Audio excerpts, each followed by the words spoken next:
నిలబడేది అద్భుతం కాదు, వాక్యం. నేను అద్భుతాలకు వ్యతిరేకనా?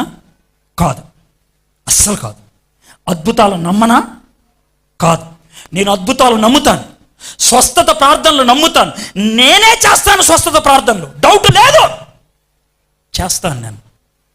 కానీ నాకు నమ్మకం వాక్యం మీద, అద్భుతం మీద కాదు. నేను ఇల్లు కట్టింది వాక్యం మీద, నా విశ్వాసం కట్టుకుంది వాక్యం మీద.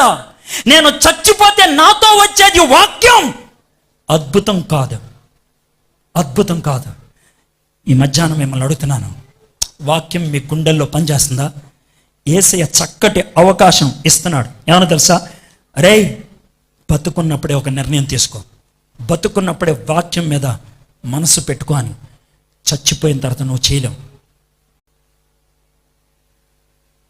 నిలబడే